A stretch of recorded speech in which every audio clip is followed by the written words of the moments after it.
Customer-specific pricing. Price lists.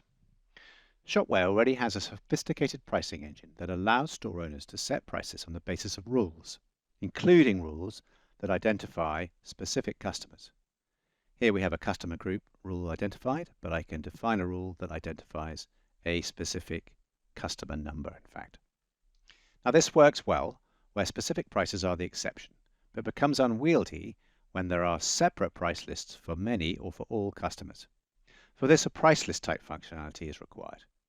To demonstrate this functionality in Shopware, I'll show you how prices can be injected into and stored from a third-party system and applied where appropriate.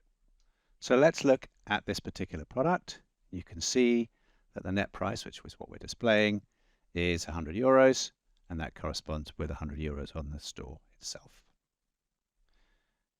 I'm using a Postman application to replicate the third-party platform, which identifies a particular customer and injects a particular price. I send this price to Shopware.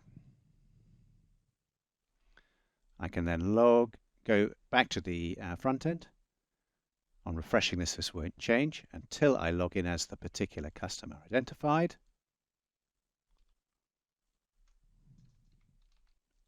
I go to the product,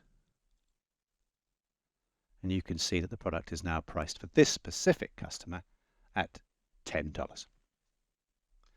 This functionality allows any number of price lists to be defined and stored in Shopware and accessed in a performant manner, and is especially relevant to a number of B2B scenarios.